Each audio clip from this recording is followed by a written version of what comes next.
Welcome, everyone, and thanks so much for joining us. My name is Andrea O'Sullivan. I'm Director at Partnership for the Public Good, and you are here for our Erie County Budget Workshop. Welcoming you as you came into the room was Kriki Kazak, who is our partner at Cornell University and directs our shared Buffalo Commons project of knowledge for the public good that brings these workshops and other resources. As we have been saying about this workshop, it is difficult for a lot of us as everyday residents to follow the county budget process, the city budget process. So we've been working with partners the last couple of years to bring more budget information as these processes come around. And so today we are going to first hear an overview of the annual budget process and what the current proposed budget looks like from Sean Mulligan, who is Deputy Chief of Staff to the Democratic majority in the Erie County Legislature. We'll hear some specific data and research from Colleen Christich, our community researcher at PPG, focusing in on sheriff and jail spending in the county. And then we will hear from Becca Bass, who is a Master of Social Work student at UB and interning with us at PPG this year, and her research on the mental health and youth components of the budget.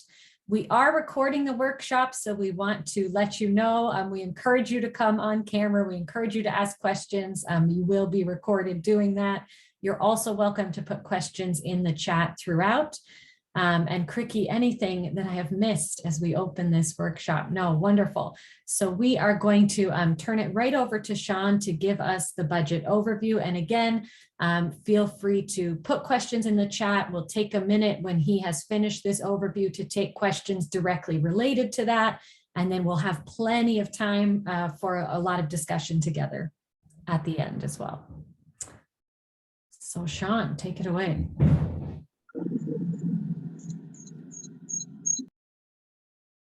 Good afternoon, everyone. Thanks for joining us here today. So yeah, as Andrea said, I work for the county legislature. I've been there for about 2 years now, and so hopefully you find this budget intro interesting. I'll just be going over breaking down some of the numbers and how the county gets its money and generally how we spend it. So we can go to the go over the timeline of how we start. So the county has the calendar year, fiscal year. So that's why we're talking about this process right now. Is the next this budget will start for January 1st. Basically up until October. The preparation of the budget is between the departments and the county executive, and then the county executive then provides his recommendation to the legislature in October. He has to do it by October 15th, but we generally get it earlier on. This year it was, I think, October 1st. So right now, currently, the budget is before the legislature, and the legislature will be holding their public hearing next Monday evening at 6 p.m. If you would like to view that, you can go on to the Erie County Legislature's Majority Caucus Facebook page, and if you would like to speak, you can sign up on our website at erie.gov/legislature. That'll be held on Zoom. So the legislature, if they're going to, they have to act on their first effort on the budget by the first Thursday in December. So right now we're kind of in the crunch time of what amendments the legislature will be considering for the budget. And then after that point, if there's vetoes from the county legislature, we have between the beginning of December and right before the holidays to get that finalized. But that has not happened in a number of years. Next slide. So the county has its overall budget is a little over $2 billion. The significant majority of that is in the operating budget, which is, if you go online and you look for, going through line by line through the county budget, there's two books. There's Book A, which is what we'll be talking about today. That's mainly everything you know about what the county does. And then there's Book B. Not right now, it's not. And then there's Book B, which is our sewer fund. So the county is responsible for sewers in the majority of the county, not including the cities, and some parts of Amherst and Cheektowaga have their own sewer system. So that is about roughly about $25 million every year we spend on maintaining our sewers. The grant fund is responsible for any of the grants that the county applies for and holds. We do about $130 million in grants every year, mainly from the state and the federal government. And then our capital fund is what we use when we go out and finance for infrastructure work. So we sell bonds, take those proceeds, and then use that for construction of roads, construction of buildings, maintenance of buildings, major renovation projects. And the capital fund is usually in the $40 to $50 million budget, or $40 to $50 million range per year. We can go to the next slide.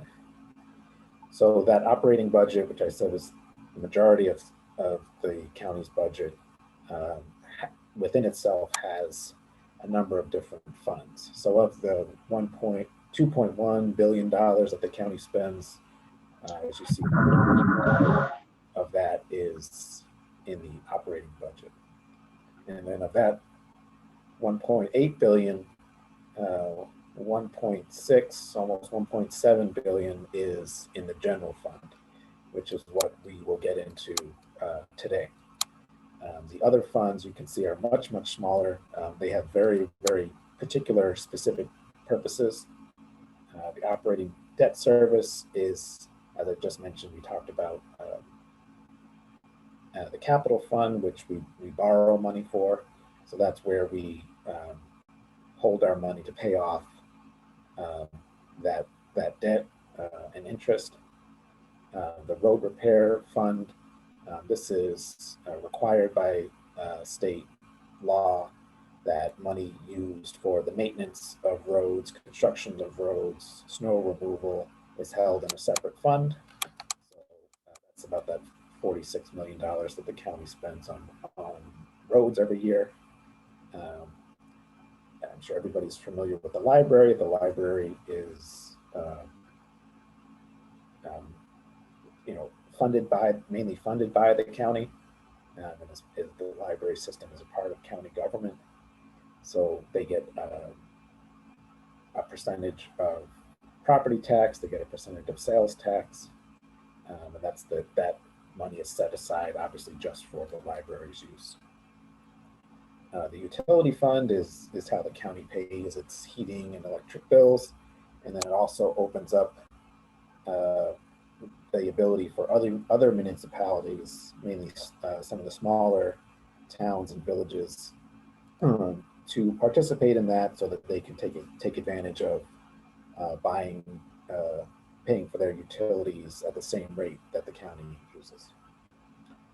And then the final one is our E911 fund, which again, similar to the highways fund, is required by state law to be separate, and that's how we pay for our 911 system. So the 911 system is maintained by the county. It's about, I think it's, if you ever look at your cell phone bill, you'll see that there's a charge for 911 calls, and that's where that money goes to, through the cellular companies, AT&T, Verizon, et cetera, have to pass that money along to the county. So this is just looking at the operating budget again over the past 5 years and what's planned for this year. You'll see, this is a great showing of how COVID affected, county government. I'm sure this is very similar for every other municipal government, but there was a steady growth. And then as we saw in 2020 and 2021, a decrease in budget, mainly due to sales tax, which we'll get into a little bit later, as there was no nobody could go out to stores and restaurants and stuff. That decreased how much money was coming into the county.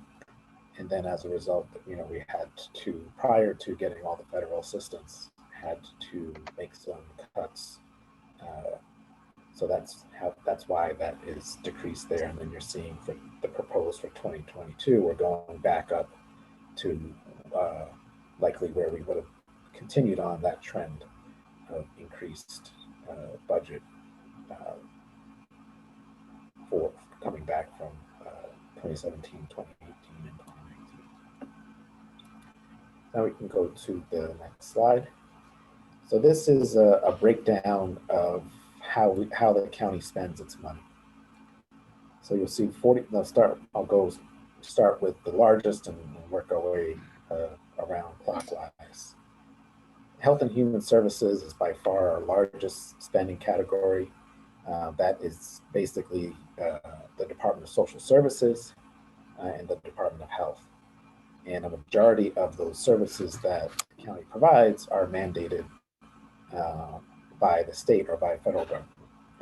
And so counties, when county governments are being created and we have all of these responsibilities that government has, a lot of those services are mandated to be performed by Erie County, or by the county. So when you look at, you'll only see a Department of Social Services or a Department of Health typically at the county level, and not in your town government or your city government. Economic and community development, the majority of that is sales tax. So the county collects all of the sales tax and then distributes, keeps about 55% of it, and then distributes the rest of it to towns, cities, school districts, libraries, and the NFTA. Public safety is majority of that is the Office of the Sheriff. A little bit of that is the Department of Central Police Services, and I know we'll have a whole section on that. And then the remainders are general services, are basically everything that's not the Department of Health or Social Services, parks, public works, the legislature where I work, the county executive, our IT department, debt service I mentioned already, education and libraries is the amount we spend on our libraries, and then countywide is, I'll get into that in a few slides, but just how we move the money between different funds. So we go to the next slide. So these are the largest the departments or areas where we do the most amount of spending. So I talked about the Department of Social Services. So that of the $1.8 billion we do in general fund spending, 600 million of that is for social services.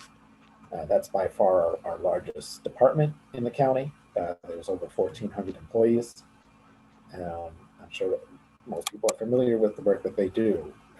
They administer food stamps, Medicaid, help people with their heating bills, And so a lot of that money, some of it is county money that we're responsible for, and a lot of it is we're basically taking state and federal money, and we are administering those programs. Outside of the social assistance that Department of Social Services does, also if somebody comes into the custody or responsibility of the county, whether through foster care, child protection services, adult protection services, they are the responsibility of the Department of Social Services. So that's services tens and hundreds of maybe close to 100,000 people are touched by that department. So that's why we see so much of our resources devoted there. I touched a little bit on aid to local government, which is primarily sales tax distribution. So this year for next year, it's projected that there will be about almost $1 billion in sales tax, not $928 million. And so when I think most people know you pay your sales tax is 8.75%. The state of New York takes 4% of that, and then the 4.75% remaining comes to Erie County. And then there's a complicated formula of how that money gets broken down, but basically the county takes a little more than half, and then doles out the rest of it, depending upon population, is the major consideration. So the city of Buffalo will get more than some of the other towns and villages, as they are the largest municipality in the county. The sheriff's office, Colleen will get into. The Department of Health is our second largest department.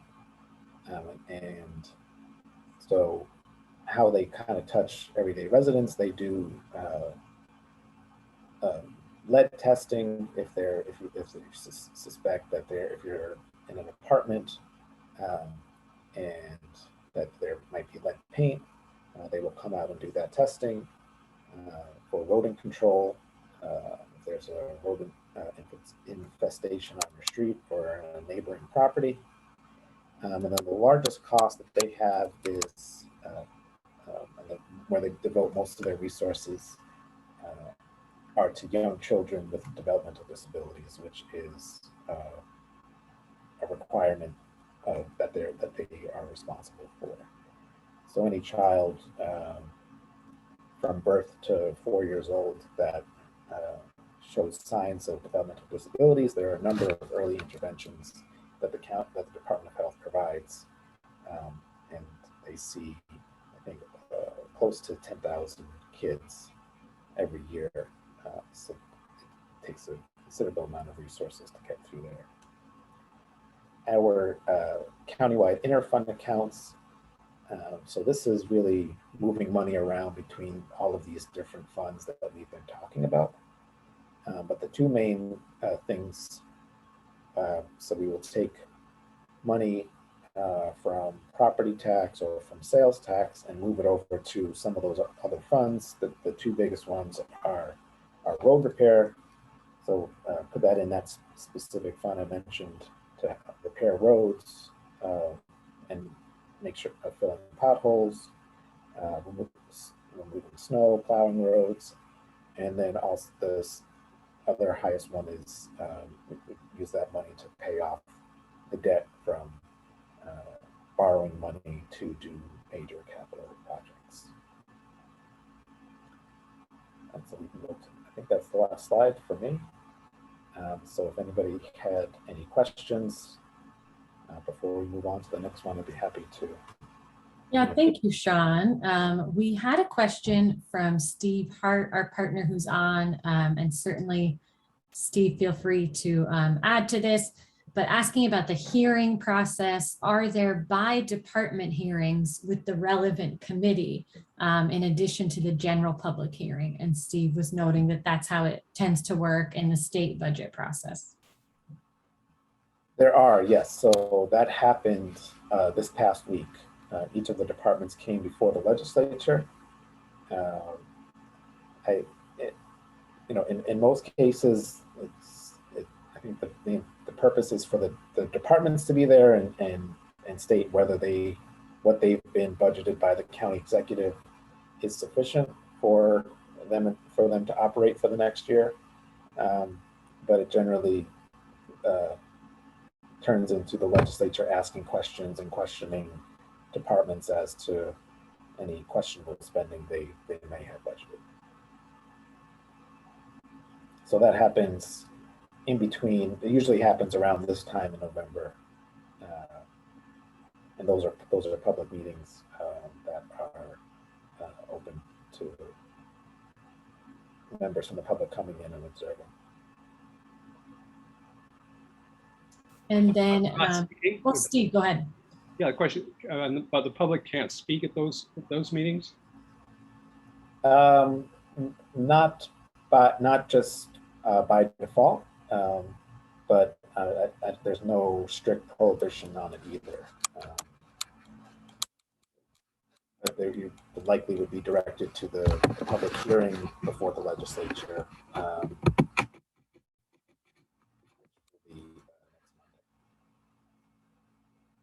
You could, if you wanted to question about a specific department, you could submit something in writing for the legislature to consider when they have that department or office before them. And just to note as well, we had a couple interns and staff sit in on those department by department hearings this year. So we're not planning to dig into that in detail today, but we have very extensive notes in part from Becca, who will be speaking today on that. So Steve or others, if you want to follow up, we could certainly share some of that too.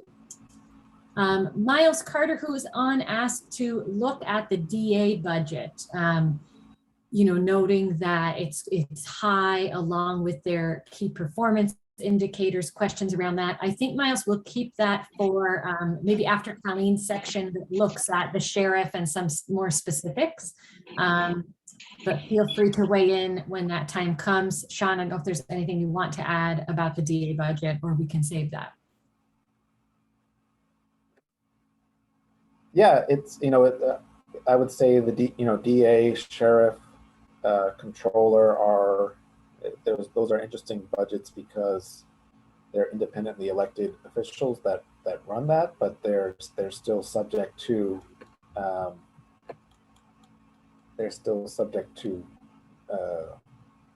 the county executive having his say over them, and then the legislature approving them. So real quick though, so for the DA, before it gets into the proposed budget for 2022, I think you were saying there's like a process before it gets put in there. So you guys would have reviewed these numbers before it would have been put together, correct? Yes. Yeah, that's what we're currently doing right now. Yeah. So I mean, before the proposed budget was put together. Or you just take everybody's pieces and just kind of slap it together. No, they go before it gets to the legislature. It would go under review by the county executive, and then the county executive has the ability to change it as it was submitted to. Okay, so the budget that I'm looking at today, that was produced by Mark Polencars? Correct. Yep. Okay. And Sean, on that, I'm curious.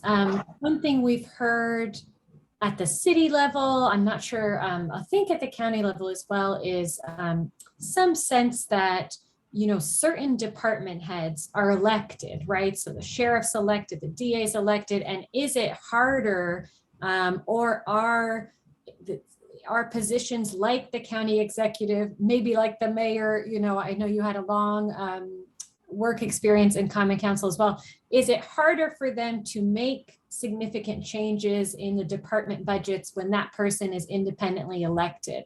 Because that's something we've heard that maybe is a barrier to really reducing the sheriff's budget or making some of those changes. Yeah, I think so. I think that that factor of being elected, it's an added element, as you know, distinguishes it from the Department of Public Works or Social Services. So it is something you have to.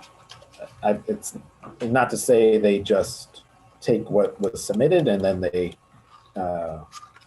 just copy and paste it onto what the county executive. Like there has been changes, but that's way more of a negotiation process than a department that is under the executive's direct control. So just to kind of go off of her question as well. So, and I'm sorry to just kind of belabor the issue, but so if the sheriff produced his budget, sent it over, the county executive put it into proposed budget, and went to vote, the legislator didn't like the proposed budget, right? Does the legislator get to change it, or does it go back to the county executive, or does it go back to that elected official? No, it would just be between the legislature and the county executive. Okay. In terms of, so the sheriff. Yeah. Sorry, I'm sorry. Go ahead. Yeah, in terms of people who have a direct vote on what happens. So if the county legislature, let's say they cut out the entire sheriff's budget, and then the executive could veto it, and then you would, those are really the only two bodies that have direct vote over what happens. But certainly, the sheriff or the district attorney or the controller Part of the be conversation. involved in advocating for what they want to see. Got you. Thank you. You're welcome. Thanks, Sean. And any other final questions about process, timeline, those big budget lines before we move on?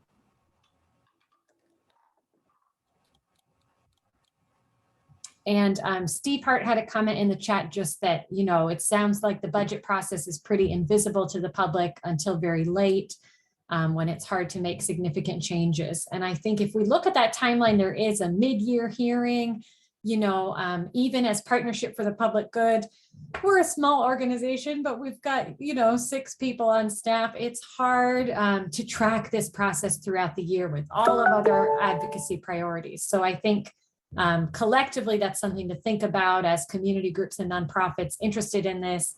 How can we track the budget throughout the year? I agree with Steve that I think to influence those department budgets, we'd really want to be coming in kind of mid-year and not just at the time of the proposed budget public hearing. But Sean, I saw you unmute as well. Yeah, but while there's a kind of limited time where it's the legislature's responsibility, for anything monumental, it would be tough to get it in that 2 month time frame. So it almost has to start, as Andrea was saying earlier in the year, and use every entry point, whether it's meetings with the departments, the mid-year budget hearings, to advocate for what you're looking to do. Certainly, I agree. Yeah, so I think in a way we could look at today's workshop as, yes, preparing us for the hearing next week, but also preparing us for the mid-year hearing next July, so that we know what was adopted, what was proposed this year, and to really start tracking that. So I think we'll turn it over to Colleen to zoom in for us a bit. Okay, thanks. Please let me know if you can't hear me or anything like that. But I'm gonna zoom in on the sheriff's budget. That's one area where there's been more advocacy and more attention in recent years. So the sheriff's department has 3 divisions: police services, jail management, and correctional health. And the total proposed budget for all 3 together this year is around 143 million. It's easy to think about this, and the sheriff's office really is jail management, which is responsible for managing 2 county jails, the holding center in downtown Buffalo and the Erie County Correctional Facility out in Alden, are both county jails. And the Correctional Health Division is responsible for providing healthcare to both those facilities. So even though jail management and correctional health are technically different divisions, those are all about managing the jails. And then police services is more patrol and investigation police type services, mostly for municipalities in Erie County that don't already have their own department. So it's more for the sheriff's office. Patrols are more common in rural areas of the county and not as much in the city of Buffalo, because the Buffalo Police Department is responsible for the city. And so together, jail management and correctional health is about 75% of the budget, and a large portion of the staffing. Police services, I would say, is between 25 and 30% of the sheriff's office budget and staffing. So largely, you can think of the sheriff's office as those 2 jails, as managing and maintaining those 2 jails. Going closer into the budget, it breaks down into about 35 million for that, or about 36 million for those police services, of almost 95 million for jail management, and almost 13 million for correctional health, which again is healthcare in the jails. So combined, I would say the jails, including healthcare, is over 100 million of that 143 million total. This year, we're seeing a proposed increase to each of those departments of 6.3 million for police services, almost 9 million for jail management, and about 800,000 for correctional health. So overall, the proposed budget is 16 million higher than in 2021, or about 11% of an increase. So here, just zooming in even closer to these budget lines, police services, where are those increases going? The biggest increase, almost 2 million, is for lab and technical equipment.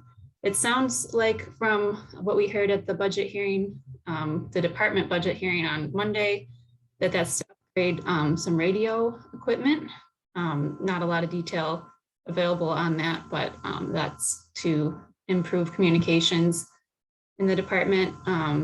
There's also a significant increase in ID fleet services, an increase in fringe and overtime. And I won't read all of these out, but significant increases in quite a few different areas. There's this one thing called IDDISS, which also comes up in the next department. So that's just for your background knowledge, a security information system used for communications as well. They are adding a new position this year, which is a chief of internal affairs. Internal affairs is the discipline sort of department of police departments. There's one in the city as well.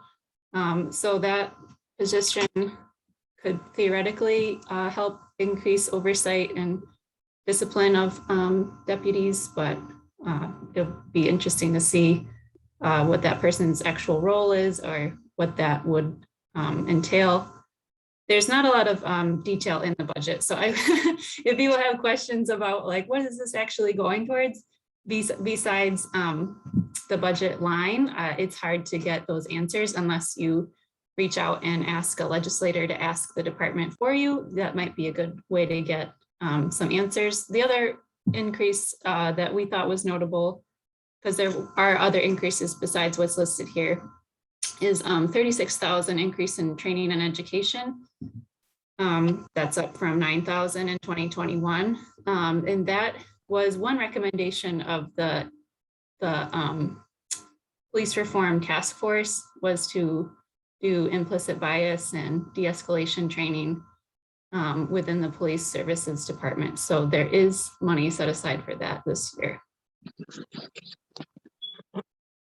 For jail management, it's also overtime and fringe, largely. I heard at the department hearing this past Monday that Fringe is 60% of the jail management staff salaries, so it's a costly, higher than normal percentage for most people's jobs in Fringe. So even though the number of positions is the same this year, as 707 people work for jail management department. Same number of people, number of positions, but higher salaries in Fringe this year, presumably because of annual increases or raises.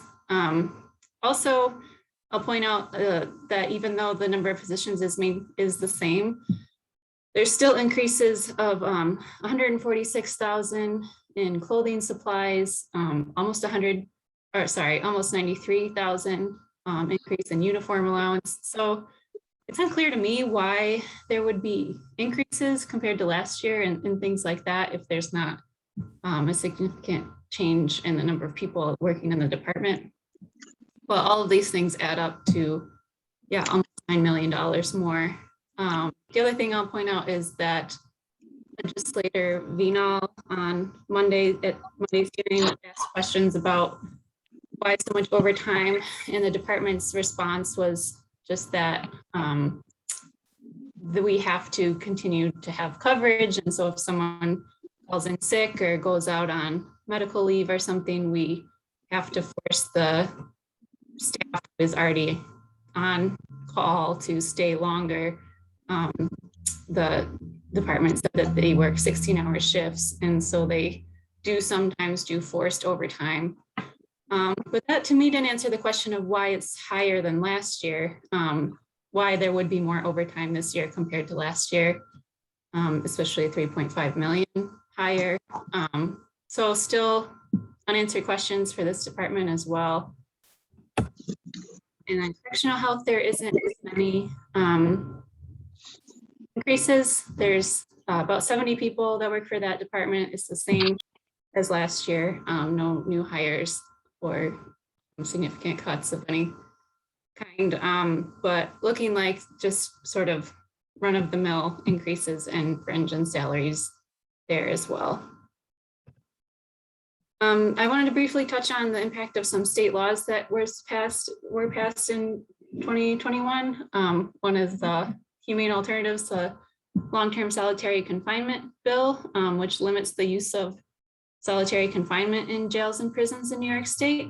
I just brought that up because it's definitely a victory for human rights for people being held in our local jails, but I haven't heard anything from the budget hearing on Monday or seen anything in the budget documents referencing that. So it's just as if it didn't happen if you just look at the budget, and haven't heard plans from that department around what impact that would have.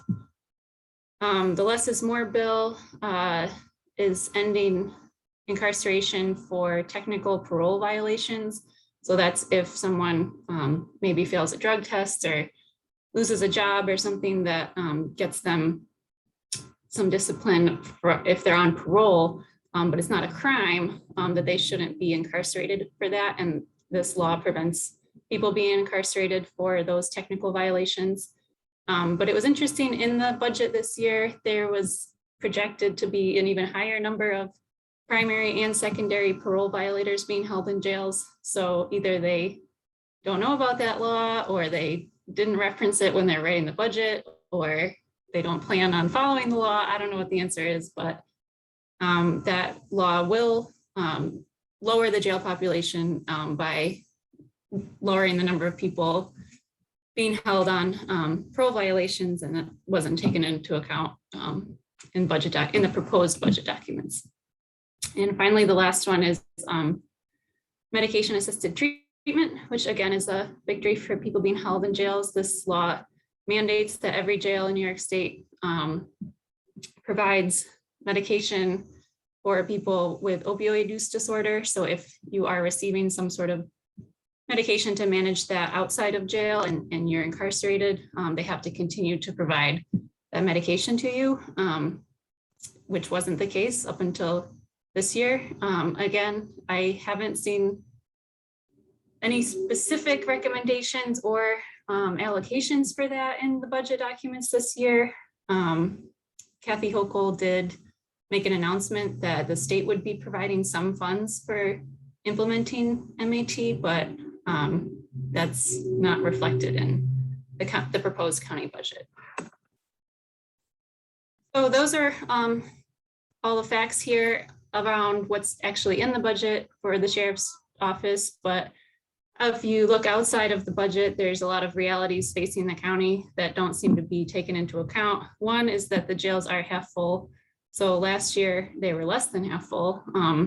There was around 500 people total being held in between the two jails, which together have a capacity of over 1,400. Right now, they're almost exactly half. They're at about 50% capacity, with around 710 people being held currently. That was as of yesterday. But both jails are still fully staffed with over 700 total staff in the jail management department. At the county correctional facility in Alden, there's 217 security staff, and downtown holding center, there's 391 just security staff. That's not including support staff, administration, people like that, which works out roughly to be about one person per guard, and more than that at the Alden facility. There's more guards than people in that facility right now. So, or sorry, I said that backwards. Downtown at the holding center, there's more guards than incarcerated people. Out at the out in Alden, there's slightly more incarcerated people than guards, but not by a lot. So it's a waste of money to continue to fund this many guards to guard empty cells, empty beds. And I'll go into what the county could do differently. So in contrast to the Department of Social Services and some other departments that Sean mentioned and that we'll talk about with mental health, a lot of those other departments have strict rules about what the county needs to do with state money, but that's not true for the sheriff's office. The sheriff's budget, 98% of the sheriff's budget is county dollars, not coming from the state or federal government. So the county has a lot of control over the way that money is spent in the sheriff's office. So why are we continuing to spend so much money on keeping two jails open and fully staffed, even when there's half the capacity, when they're at half capacity? Probably the main reason is there is state law regarding correctional facilities. There's minimum staffing requirements that partially are based on the size of the facility. So if you have 800 beds, there's a staffing ratio that doesn't change depending on the number of people that are being held there. But that's in the process of being modified because jails across New York State are facing the same problem. It's not a problem, it's a good thing. They're facing the same issue of having much fewer people in jail because of the success of bail reform, which is allowing people to remain in the community while they wait for trial. So if those rules are modified, which hopefully they will be, and it looks like they will be hopefully this year, then that will allow the county to have more flexibility in deciding what the staffing ratio is and how many staff are needed at both facilities. One more note on that, though, is that that's still assuming that both facilities will be kept open. And it doesn't make sense if we have two half-empty facilities to have two jails. So the county does need to continue to have public discourse and public conversation around why are we still funding two jails when we don't need two jails. So that's one of the biggest issues, in my opinion, around this budget and the sheriff's office. The other questions we have that we haven't been able to answer yet is why there are increases compared to last year when there aren't very significant increases in the population, the jail population, or other reasons for that, especially in overtime or in all of these areas related to personnel. It's the same number of staff. So why is there an 11% increase? That's a lot more than other departments are receiving, and we'll point that out as we go through these other departments. So that's some of my main questions that I'm going to ask at the public hearing. And happy to, I think that's my last slide there. Yeah, so happy to answer questions or discuss more.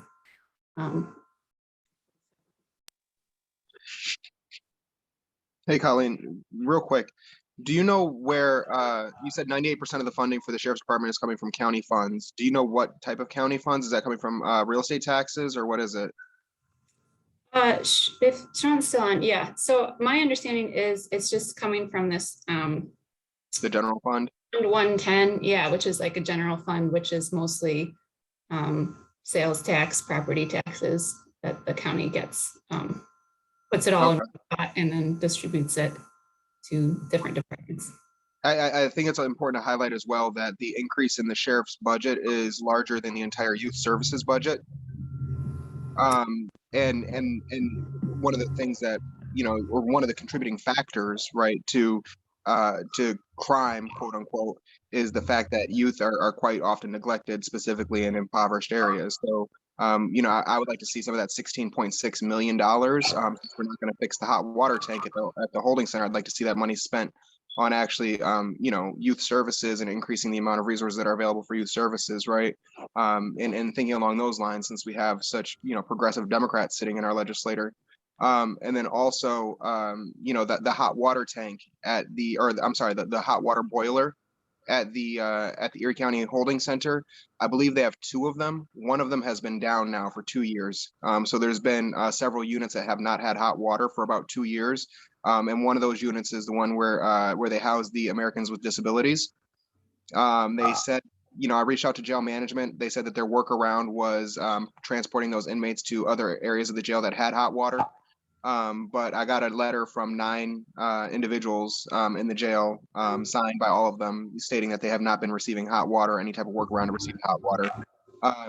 So I'd like to see, and I've sent it over to April Baskin, Howard Johnson. I've sent it over to Lisa Crimera, who's my legislator. And what I would like to see is an actual plan to fix the hot water, you know, prior to any type of budget approval for the sheriff's office. So that would be my push. Yeah, that's a really good point to bring up too, is, you know, there's been long time reports of people lacking basic necessities in the jails, and looking at the budget, it's an incredible, over $100 million being spent on the jail. So not to have hot water is really shameful. So thanks for bringing that up. Well, Colleen, I had a couple of comments, if that's okay. The first is that given how overstaffed the jails are, I just don't understand why the legislature should agree to funding any overtime at all in the jail management division. I mean, since they have a ratio of 1-to-1, surely any kind of fill-ins that are needed can be coped with the existing staff that they have, since they have far more staff than is really needed for the number of people that are actually being incarcerated nowadays. I mean, it isn't just the increase in overtime that's questionable, it's having an overtime item at all that's highly questionable, I think. Second, the independent of the state changing staffing regulations, the jail itself has significant control over the staffing requirements, because all the staffing requirements are set by the Commission of Correction, and they set them based upon largely upon the declared capacity of a particular jail, and a county can submit a revised capacity, and so that to do that, they probably have to mothball or declare out of use certain units that are now in use that they don't in fact need, since the jail is only 50% full. Once they got a declared capacity approved by the Commission of Correction that was lower than now, then the staffing requirements would go down very, very significantly. I've asked the jail management division whether they were planning to make any requests for adjustment of their declared maximum capacity. They have no plans to do that. That's unconscionable in terms of the load on county taxpayers, because that is money that is just being frittered away and wasted on nothing, because they could declare a lower capacity and therefore have lower staffing requirements and operate with fewer staff. Of course, that would offend the unions that represent the correctional officers in the two units, and there would be a lot of conflict that would generate. But there are enormous savings for the county budget that could be generated by things that are even now, right now, under control of the Jail Management Division. They do not require new legislation or even changes really by the Commission on Corrections regulations. Okay, then with regard, a third thing is that the county budget relies as one of its revenue sources in the revenue side of their ledger, as opposed to the expense part of it, on extracting money from the families of people who are incarcerated.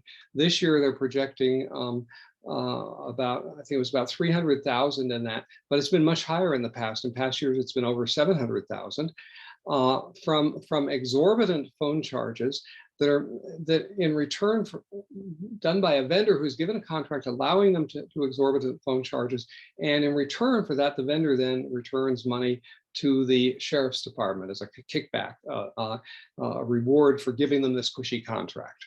And so they're funding part of the jail budget on the backs of some of the most vulnerable and poorest people in the county. And of course, these are families of people in most cases who haven't yet even been convicted of anything, who are legally innocent. And this is, so some of the money that's saved from not having overtime could be used to fully fund to not need to get this kind of kickback. And of course, the most important thing also that needs to be done with that is to fund the new services that are needed, because HALT is going to require new services. I mean, I don't think there's going to be any new construction required, because there are plenty of facilities already that exist for implementing HALT in terms of physical spaces to do therapy. But what there aren't is enough and good enough therapy services and therapy programs. And that is going to cost money. There is going, it's probably going to be at least one FTE of skilled therapist that isn't in the budget now that's going to be needed. It's not going to be huge, because there probably are at any one time only going to be about 8, 10, 12 people in the residential rehabilitation unit needing, under that's specified by HALT, needing intensive therapy services. But the services will have to be there and be provided, and this is going to be an extra budget item.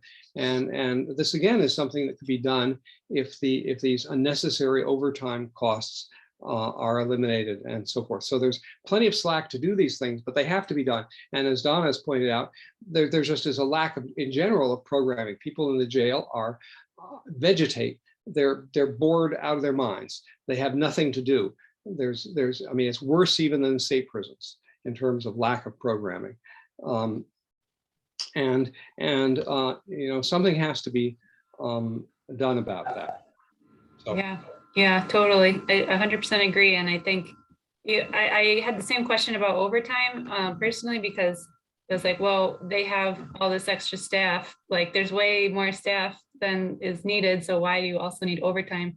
But literally, it sounds like they are still paying for overtime because they still have the same number of staff and they have contractual obligations to, like you said, they maybe could close down some sections, but they haven't. So on paper, they need a certain number of people and they can only work a certain number of hours. And so they have overtime in there for people to, I don't know, do what on the job, like watch empty cells or something. But I can speak on that a bit. Like, I go to the jail every Friday usually, and there's typically 3 people working behind the front desk. There's 2 people working at security desk when you walk in. There's 3 people working at the switch room, and there's no inmates even in here. So before you even get into where the inmates are, you've already seen 8 people, and that's not counting the people that were on break standing outside. So it's like it's overstaffed in so many different ways. Other than just overstaffed for inmates, they're using it as a jobs program for Caucasian America. Yeah, it's true. And just the last point on that, and then we'll go over to Becca because she has a lot to say about mental health and youth services and all that stuff too. It's just at the budget hearing on Monday, there was 12 people from the sheriff's office there, and one person spoke for 10 minutes, and then 12 administrators left. So that to me said they have some time on their hands. But I know we have about half an hour left, so let's shoot it over to Becca. Thanks. Yeah, and Steve, your comments are a good segue into the section on mental health here. And also to Miles's earlier point about diving into the DA, obviously the county budget is massive, and there are lots of places we could have done deep dives. I think in this early stage of PPT, looking to just analyze the budget more and just publicize these conversations more, we are diving into mental health, partly because generally we need to pay attention to and ask questions about where funding goes and how the allocation of funds reflects our values and priorities. And also clearly the big linkage between the mental health department and the activities in the sheriff's office. Overall, the Department of Mental Health coordinates the countywide system of community-based mental health, developmental disability services, chemical dependency, and the children's system of care programs. And I get into this a little bit more in the following slides, but generally the services are provided by community-based organizations that have contracts with the county. Some are provided by other county departments like social services, and in jails, primarily, we'll talk a lot more about this, but the services are provided by the mental health department's forensic division. So as you see on the slide, there are two main divisions in the Department of Mental Health. First is the Mental Health Program Administration Department. This is almost entirely contracting with local community-based agencies to deliver required mental health services, and it provides oversight and support to different community-based service providers primarily. This division has 13 total staff members. And the Forensic Mental Health Department provides direct services to the criminal justice system and justice system-involved individuals. So this includes psychiatric evaluations of people who are detained and the care and follow-up treatment of mentally ill individuals under the jurisdiction of the courts. Also under the Department of Probation and under the Sheriff's Division, which includes, like Colleen was talking about, the Erie County Correctional Facility and the Erie County Holding Center. And so the Forensic Mental Health Department has 33 total staff members. So between these two departments, the total proposed budget for the Department of Mental Health is $57.3 million. And on the next slide, it breaks that down a little bit more specifically. So the Program Administration Division is 53.5 million of that. Vast majority of that goes towards contracted community-based services, and forensic mental health is just 3.8 million of that budget. And that is almost entirely for salary and fringe for the 33 staff members that implement services. So in stark contrast to the sheriff's budget, the overall proposed increase from last year's adopted budget is just about $1 million, or shy of 2% increase. On the next slide, really there's no single line item that is notable. The budget increases are mostly due to incremental salary increases and marginal increases in contracted service costs. And there are about 55 providers that the Program Administration Division contracts with to deliver services. So then Colleen also talked a little bit on the next slide about the impact of state laws. There really isn't much in the budget that we can find that talks more about the implementation of the new requirement for medication-assisted treatment. During the hearing, the commissioner talked about submitting a plan to OASIS, didn't specify what that was. It might have been a plan for medication-assisted treatment. But also the governor announced that there would be some funding allocated for implementing medication-assisted treatment. So I think that's an area for us to look more into and to pay attention to in the coming months. I think on the next slide here, the big striking thing is just how differently we invest in mental health versus the sheriff's functions. So 90% of the funds come from state and federal funding sources, and the county's share is just 10%. There's way less flexibility in the budget for the mental health department compared with the sheriff's department. And we basically advocate for the idea that the county, if it allocated more of its funding to mental health, we could use it to be more proactive and to provide better services. It was interesting at the hearing on Monday, one of the legislators was celebrating that the overhead for the mental health department is just about 3%. And it was kind of lifted up as a sign of great efficiency. But it doesn't feel like a good thing. It suggests that it's kind of just a reactive system of providing only the most basic mandated care, which is important, but it really limits efforts that we think are needed to provide more comprehensive preventative mental health services at a different scale. We clearly invest way more in punitive systems of incarceration than in preventative or proactive efforts to support mental health in our community. Similarly, looking at youth, in the next sections here. So youth services falls within the Department of Social Services. It also is striking that it's called youth services, it's youth detention, really. And so under youth services, youth are provided with medical care, mental health screenings and evaluations, substance use screenings and evaluations, family engagement services, and individual and group counseling. And they are focusing more both in what was articulated in the budget and in the hearing on implementing more restorative practices. Sorry for the beeping behind me. But so the daily average is 25 to 30 incarcerated youth. The average length of stay is 24 days. And the estimates for this coming budget year is 300 youth admitted. And the hope is 406 youth diverted from detention. But overall, the budget for youth services or youth detention is $15.6 million.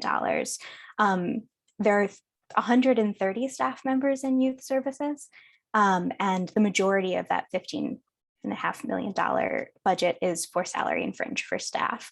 On the next slide, the proposed increases, overall, the increase is about $1.5 million, which is 10% compared to last year's adopted budget.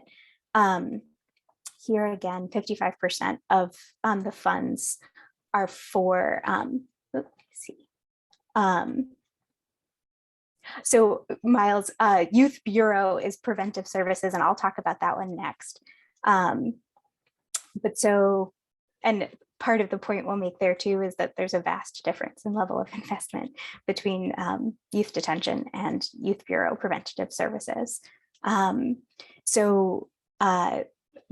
terms of proposed increases and the spending on youth detention, 55% of funds are from state and federal sources, and 44% are from the county's share. And this will also be a contrast in terms of prevention versus the cost of detention. The county spends about $1,200 per youth per day on youth detention. And again, here, compared with last year, the budget increases are mostly due to incremental salary increases and marginal other increases on other line items. They also are doing upgrades to classroom technology in the detention center. So then, in contrast, and to your point, Miles, the Youth Bureau is also under the Department of Social Services, and it's primarily focused on delinquency prevention and positive youth development. And they mostly, similar to the Department of Mental Health, program administration function, it's mostly providing and monitoring grants to about 80 community-based organizations. And those organizations provide community-based youth development programming, runaway and homeless youth services, and summer programming. But in contrast to the $15.6 million spent on youth detention, it's $2.8 million spent on the youth Bureau programming. And in terms of accountability for the funding, I think the Youth Bureau is responsible for requiring and monitoring and collecting data.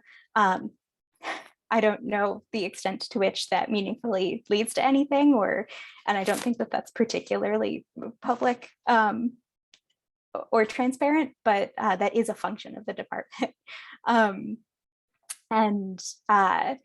So also in contrast, in terms of looking at the growing size of budgets, the proposed increases for the Youth Bureau is quite small, a little over $100,000. It's just a 4% increase over last year.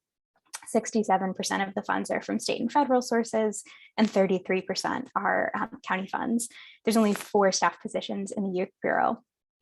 And to be a little more specific about how that funding is spent, it's divided between those approximately 80 youth serving organizations. Each one applies through an RFP process. And most of the organizations receive just about $7,500 to $15,000 each. This year's budget proposes cuts to a lot of those programs. So it's not a tremendously large investment. The county spends about $63 per child on youth programming, $143 per child on runaway and homeless youth services, and $109 per child on summer programming, compared again to that $1,200 per child per day in youth detention.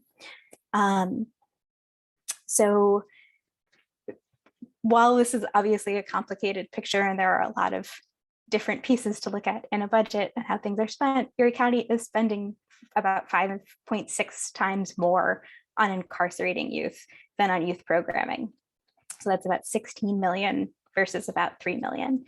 And about 300 youth a year are served by the detention services, compared to over 20,000 youth who are served through youth programs and preventative interventions. So broadly looking at mental health, looking at youth and youth services, just the disparities in what we invest in and who we invest in is the dominant theme.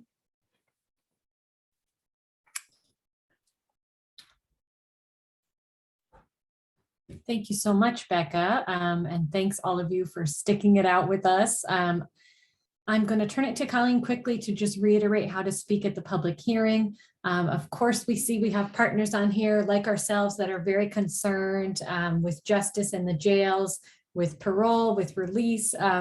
I noticed also a few names of partners at the start who are in the arts or who are in homelessness services. So we want to make sure also there's a space to hear from you of big picture, what budget concerns do you have, or are there other issues we can look into together? But Colleen, tell us about speaking at the hearing again. Yes. So the hearing is this coming Monday, November 15th at 6 o'clock. It is going to be on Zoom, so you don't have to go down to County Hall. And Robert Graber is works for the county, and you can just email him. His email is robert.graber@erie.gov. Just tell him that you want to speak, your name, your email address, if you want to be associated with an organization. And then you just go on to the Zoom link, and he'll send you the Zoom link after you sign up as well. So you don't have to necessarily copy and paste this one. And then you'll be called in the order of as you sign up. So sign up today if you haven't yet, to be a little bit earlier in the lineup. And you can also watch it on Facebook at the Erie County Democratic Caucus Facebook page. Yeah. And one thing, Kelly, we're also required that everyone have a registered Zoom user, so we can cut down on spammers. So I assume at this point in our lives, most people have an account with Zoom, but if you don't, you'll have to do that as well. Okay, thanks. Yeah, good to know. Do you know if we get a confirmation? I believe he does email you with your number after you sign up. I haven't gotten that email yet, but last year he did reach out to say you're going to be number 30 or whatever. So you should be getting a confirmation. And we'll have a list of everybody that has registered that'll be visible. Probably put it in, I think in last year we put it in the chat box. But if there's somebody who, you know, just signs on during the hearing, they'll still be provided the opportunity to speak.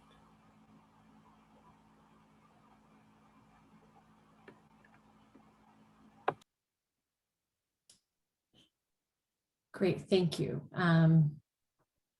So other questions, I see Angela Tona in the chat. Welcome, Angela is working with Belmont Housing and new to the county legislature, wondering about the severe lack of affordable housing, homelessness, other policies that maybe make DSS funding ineffective.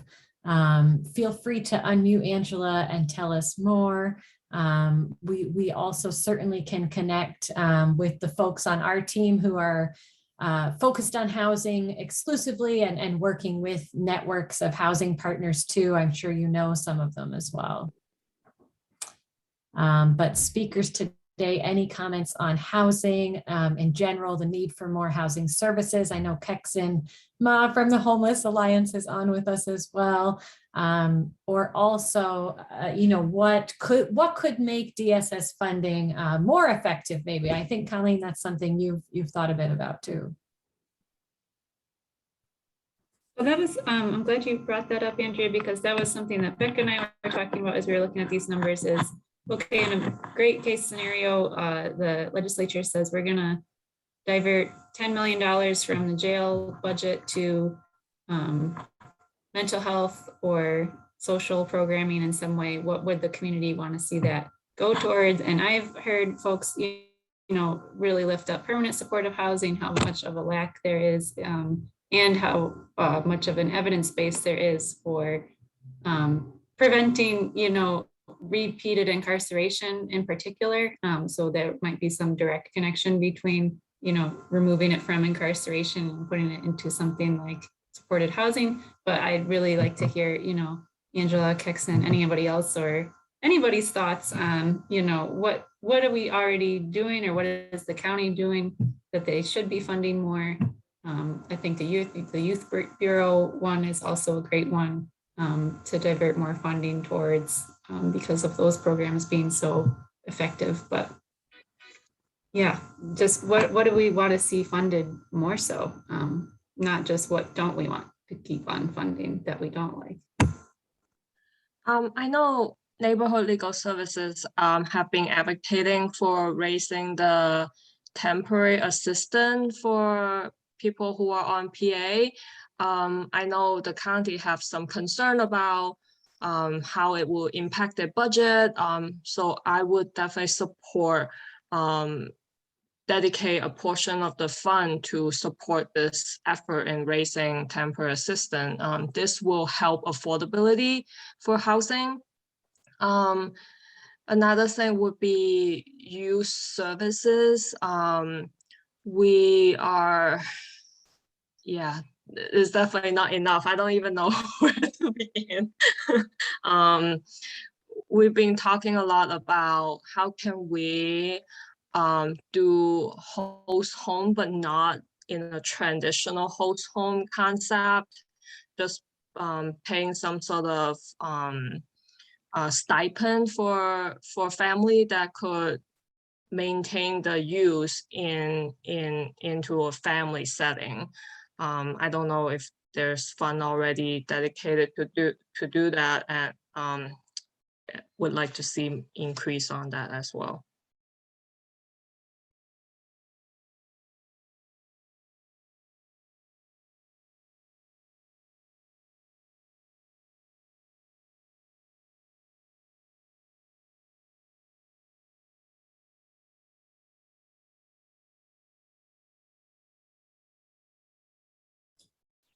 Great, thank you, Kexen. Yes, so many areas to look at and only so much to cover in a workshop of this length. Other budget questions. I saw Steve Hart, who's still on, was asking in the chat if we're coordinating input at the hearing and Certainly Colleen is in touch with a number of partners who have been tracking this a little bit. But again, we're really reflecting year after year, city level, county level. I think it's hard for a lot of us nonprofits and community groups to really stay tracking the budget, right? Part of that is another funding issue. There's not exactly a grant funding for tracking municipal budgets flying around for all of us. But I think, hopefully we'll be coordinating some remarks. And if anybody on this workshop is planning to register and speak and wants to compare notes with what other partners are planning to say, feel free to follow up with us too. I just want to say thank you guys. Thank you for providing this space, because as someone that's not part of an organization, staying on top of the budget and when the hearings are coming up and the whole process that goes into making the budget is, like you said, it's near impossible to find even when you get funding for it. So, a little me out here in Tonawanda, it's even more difficult. So I appreciate the platform and the space that you provide for this. Thank you. Thanks, Miles. And Emily Diet, who's an environmental advocate, also in the chat saying she's planning to participate on Monday too. So just great to see more and more individuals and groups planning to participate on Monday. Any final comments from our speakers, Sean, Colleen, or Becca? I just had one quick one about medical assisted treatment. We talked about that, both of the speakers. So the legislature did 2 years ago set aside $1 million, and then it took almost 2 years to figure out how we're going to spend that. So while you didn't see it in the 2022 budget, we just last month moved some money over to the sheriff's office. So they'll have, between the sheriff's office and mental health, we'll have $700,000 to implement an MAT program in 2022, which will be a combination of a Suboxone program, which the sheriff's office and their correctional health department will be administering, and counseling done by the Department of Mental Health. So that's one thing that took a long time to work through, but looking forward to that implementation this year. Thank you, Sean. Yeah, that's great to know. Actually, did you say, Sean, that it's being transferred to the sheriff's office and it was in the health department before? Yeah. So, Yeah. maybe that's part two of strategic budgeting. We didn't give the money directly to the sheriff's department, even though they are the ones responsible for medical treatment, because there's a lack of trust. So we put the money in the Department of Mental Health until a program could be figured out. And after that happened, then we moved the money over to most of it over to the sheriff. And I can send you more information on that. Great. And then I guess my final comment is I'll just put my email in the chat. I'm learning more about the budget every year that we look at it, and still have lots of questions. So if anybody wants to share, I'm looking forward to hearing people's comments at the public hearing, but if anybody has priorities for their organization that the county maybe should be funding differently, or has ideas for how we can work together to build more budget advocacy, I see this as something that will grow year to year. I hope that that we can really get a people-powered budget one of these days, hopefully sooner rather than later. So. Very good. Well, thank you all for joining. Thanks, Colleen, Becca, and Sean, and the special guest who has just joined Sean's video as well, who's great to see. And we will send around speaker contact that they're sharing in the chat, as well as slides and more information, and keep in touch as we all keep following this. Thank you.